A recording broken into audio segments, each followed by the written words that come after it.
दोस्तों नमस्कार, स्वागत है आपका यूट्यूब चैनल एबी टेक में। आज है 4 नवंबर 2024 और जान लेते हैं आज की महत्वपूर्ण खबरें जो आज के प्रमुख समाचार पत्रों पर छाई हुई हैं और आप लोगों के लिए बहुत ही इम्पोर्टेंट है। सबसे पहले यहाँ पर देखिए, आज के समाचार पत्रों में ये न्यूज़ छाई हुई है और इस न्यूज़ से संबंधित कई सारी प्रतिक्रियाएँ भी आई हुई हैं, अलग अलग नेताओं की, मंत्रियों की और अलग अलग जो संगठन है उनकी भी। तो देखते हैं, बहुत ही अहम खबर है कि 27,000 बेसिक स्कूलों का अस्तित्व खतरे में। प्रदेश के 27,000 से अधिक बेसिक स्कूलों का अस्तित्व खतरे में है। ये वे स्कूल हैं जिनमें छात्रों की संख्या 50 से कम है। डीजी स्कूल शिक्षा के निर्देश पर ऐसे स्कूलों के नज़दीकी स्कूलों का ब्यौरा मांगा जा रहा है। ये भी निर्देश दिए जा रहे हैं कि नज़दीकी स्कूल ऐसे हों जिनके रास्ते में नदी, नाला, रेलवे ट्रैक जैसी कोई बाधा ना हो। कुछ बीएसएन ने तो विद्यालयों के एकीकरण यानी मर्जर का भी जिक्र किया है। ऐसे में आशंका जताई जा रही है कि 50 से कम बच्चों वाले स्कूलों को बंद करना या उनका मर्जर दूसरे स्कूल में किया जा सकता है। तो उत्तर प्रदेश में कुल मिलाकर के 27,931 राउंड फिगर में आप लोग 28,000 मान लीजिए, क्योंकि मात्र 69 ही विद्यालय कम है, नहीं तो 28,000 हो रहे हैं। तो ऐसे विद्यालय हैं जहां पर 50 से कम बच्चे हैं। अब ऐसे विद्यालयों को सरकार बंद करने का प्रयास कर रही है या उनके टीचर्स और उनके बच्चों को दूसरे स्कूलों में शिफ्ट करने का प्रयास किए जा रहे हैं। और इसको लेकर के इस समय बहुत तेज़ी से कार्रवाई चल रही है, बीसीए स्तर पर, निदेशालय स्तर पर, डीजी स्तर पर। और ये जो ब्यौरा है मांगा जा रहा है और उम्मीद है कि ये विद्यालय बंद कर दिए जाएंगे। बंद करने का मतलब ऐसा है कि इनके जो बच्चे हैं वो दूसरे स्कूल में भेज दिए जाएंगे, इनके जो टीचर हैं दूसरे विद्यालय में समायोजित कर दिए जाएंगे। तो ये विद्यालय आप बंद ही समझिए। तो ये यहाँ पर चल रहा है उत्तर प्रदेश में और ये एक देखा जाए तो बहुत बड़ी समस्या है। इस पर पूर्व मुख्यमंत्री मायावती का स्टेटमेंट आया है कि परिषदीय स्कूल बंद करने से गरीबों के बच्चों का होगा नुकसान। बसपा सुप्रीमो मायावती ने राज्य सरकार के 50 से कम छात्रों वाले प्राथमिक विद्यालयों को बंद करने के फैसले को गलत करार देते हुए कहा कि ऐसे में गरीब बच्चे आखिर कहाँ पढ़ेंगे। उन्होंने रविवार को सोशल मीडिया एक्स पर लिखते हुए कहा कि राज्य सरकार ने 50 से कम छात्रों वाले बदहाल 27,764 परिषदीय प्राथमिक विद्यालय और उच्च प्राथमिक विद्यालयों को बंद करने के बजाय जरूरी सुधार करके उनके बेहतर बनाने के उपाय करने चाहिए। तो इनका कहना है कि विद्यालय बंद नहीं करना चाहिए बल्कि उनमें जरूरी सुधार करते हुए उनको बेहतर बनाया जाना चाहिए, क्योंकि बंद करने से सीधे तौर पर गरीबों के बच्चे प्रभावित होंगे। परिषदीय विद्यालयों का हाल ये है कि गरीबों के बच्चे ही पढ़ने जाते हैं और 27,000 स्कूल बंद करने का मतलब आप समझ सकते हैं। इसके साथ ही कांग्रेस प्रवक्ता सुधांशु वाजपेयी ने भी इसका विरोध किया है। उन्होंने कहा कि 27,000 प्राथमिक विद्यालयों को बंद करना प्रदेश की गरीब जनता के साथ अन्याय है। उन्होंने कहा कि भाजपा सरकार शिक्षा, स्वास्थ्य जैसे बुनियादी सरोकारों से दूर राजनीति सिर्फ धर्म और जाति के और नफरत के आधार पर कर रही है। तो कांग्रेस की तरफ से ये बयान दिया गया है। इसके साथ ही प्रतियोगी छात्र संगठन शीतला प्रसाद ओझा की तरफ से भी यहाँ पर देखिए इन स्कूलों को बंद करने का कड़ा विरोध किया गया और कहा गया है कि अगर 27,000 विद्यालयों को बंद किया गया तो प्रदेश व्यापी आंदोलन होगा। प्रदेश के सभी प्राथमिक विद्यालयों को बंद करके सभी शिक्षक काला दिवस मनाएंगे। क्या भारतीय जनता पार्टी सरकार इन विद्यालयों को बंद करके सरकारी ज़मीन को बेच करके अडानी अंबानी को देना चाहती है?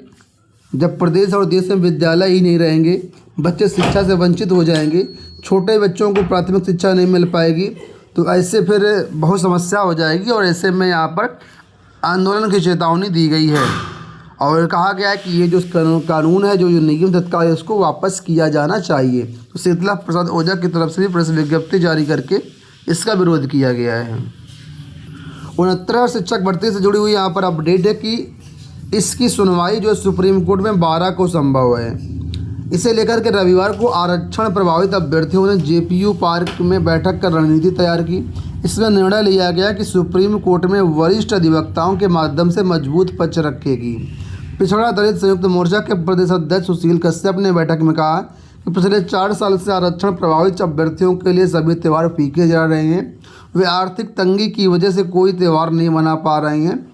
तो इसको लेकर के भी उनका कहना है कि हम शांत नहीं बैठेंगे, अपना हक सुप्रीम कोर्ट से लेकर के रहेंगे और इस मामले की सुनवाई 12 को संभव है। इसके साथ ही यहाँ पर देखिए अपडेट है कि 69 शिक्षक भर्ती मामले पर मोदी और योगी के बीच चर्चा। अचानक दिल्ली पहुँचे सीएम, उपचुनाव से पहले भर्ती विवाद का हल निकालकर ओबीसी को संदेश देने की कोशिश। उत्तर प्रदेश के सीएम योगी आदित्यनाथ रविवार को अचानक राजधानी दिल्ली पहुँचे और प्रधानमंत्री नरेंद्र मोदी के साथ बैठक की। प्रधानमंत्री के आवास पर करीब 1 घंटे चली बैठक में दोनों नेताओं के बीच विधानसभा की 9 सीटों पर होने वाले उपचुनाव और अगले साल जनवरी में होने वाले महाकुंभ की तैयारियों पर चर्चा हुई। सीएम योगी ने पीएम मोदी को महाकुंभ में आने का न्योता भी दिया। सूत्रों का कहना है कि इस दौरान प्रदेश में 69 शिक्षक भर्ती मामले में उपजे विवाद का राजनीतिक हल निकालने पर भी चर्चा हुई। पीएम से मुलाकात के बाद सीएम योगी ने पार्टी अध्यक्ष जेपी नड्डा से उनके आवास पर भी मुलाकात की। आप जानते होंगे यूपी SSSC से अभी कम्युनिटी हेल्थ ऑफिसर यानी कि CHO की 5,582 पदों पर भर्तियां आई थी। मानदेय भी बढ़ाया गया है। अब यहाँ पर पदों की संख्या और बढ़ गई है। अब यहाँ पर 7,401 पदों पर भर्तियां होंगी। पद बढ़ाने के साथ ही मानदेय भी बढ़ा दिया गया है। 25,000 मानदेय कर दिया गया है। आवेदन प्रक्रिया शुरू है। 17 नवंबर आवेदन करने की लास्ट डेट है। पद बढ़ गए हैं तो जो भी इच्छुक अभ्यर्थी हैं वो यहाँ पर आवेदन कर सकते हैं। उत्तर प्रदेश सरकार की कैबिनेट बैठक आज फिर से होने वाली है। 2 दर्जन से ज़्यादा प्रस्तावों को मंजूरी मिलने की उम्मीद है। देखिए लिखा लगभग 3 सप्ताह बाद मुख्यमंत्री योगी आदित्यनाथ की अध्यक्षता में सोमवार यानी आज होने वाली कैबिनेट बैठक में 2 दर्जन से अधिक प्रस्तावों को मंजूरी मिल सकती है। इसमें मतगणना संबंधी कुछ बातें हो सकती हैं। इसके अलावा यहाँ पर शिक्षा जगत से जुड़ी हुई कुछ अपडेट आपको मिल सकती है, क्योंकि उच्च शिक्षा से जुड़े हुए कुछ प्रस्ताव यहाँ पर निकल के सामने आ सकते हैं। ऐसी जानकारी यहाँ पर मिल रही है। फिलहाल जो कुछ भी अपडेट होगी, अगर कुछ खास बात होगी तो चैनल के माध्यम से हम आपको शाम तक अपडेट कर देंगे। यहाँ देखिए अपडेट है कि 6 लाख नए बीएड बेरोजगारों के लिए 3 साल से कोई भर्ती नहीं। प्रदेश में हर साल सरकारी और निजी कॉलेजों से तकरीबन 2 लाख बीएड बेरोजगार डिग्री लेकर के निकलते हैं। पिछले 3 साल से 6 लाख नए बीएड धारी निकले हैं, लेकिन इनके लिए कोई भर्ती नहीं आई है। वहीं पुरानी लंबित भर्तियों के लिए आवेदन कर चुके 13,19,000 बीएड बेरोजगार छात्र परीक्षा तिथि घोषित होने का इंतजार कर रहे हैं। राजकीय और अशासकीय माध्यमिक विद्यालयों में शिक्षकों के हजारों पद खाली हैं, लेकिन किसी न किसी वजह से इन पदों पर भर्तियां अटकी हुई हैं। कहीं समकक्षार्हता स्पष्ट न होने से भर्ती फंसी है, तो कहीं पद खाली होने के बावजूद भी विभाग भर्ती के लिए अध्याचन नहीं भेज रहा है। इस तरह कई सारी समस्या जिनके कारण ना तो शिक्षक भर्ती की कोई नए विज्ञापन आ पा रहे हैं और ना ही कोई नई परीक्षा डेट ही जारी हो रही है। टीजीटी की 2-2.5 साल पहले भर्तियां आई थी, लेकिन अब जो है ये भर्तियां भी ठंडे बस्ते में परीक्षा तिथि का इंतजार हो रहा है, लेकिन अभी भी मामला जस का तस अटका हुआ है। नया बोर्ड बनने के बाद भी अभी परीक्षा पर कोई चर्चा नहीं हो रही है और संभवतः ये परीक्षाएं अब मार्च-अप्रैल 2025 में ही हो पाएंगी। राजकीय विद्यालयों में भी 10,000 से ज़्यादा पद रिक्त हैं, लेकिन यहाँ पर भी कोई नए विज्ञापन नहीं जारी हो पा रहे हैं। तो इस समय उत्तर प्रदेश में शिक्षक भर्तियों का बहुत ही बुरा हाल है। इसके साथ ही परिषदीय प्राथमिक विद्यालयों में भी 1,42,000 पद खाली और इन पदों को भरने के लिए भी लगातार ज्ञापन दिए जा रहे हैं और लगातार सोशल मीडिया के माध्यम से आवाज़ उठाई जा रही है।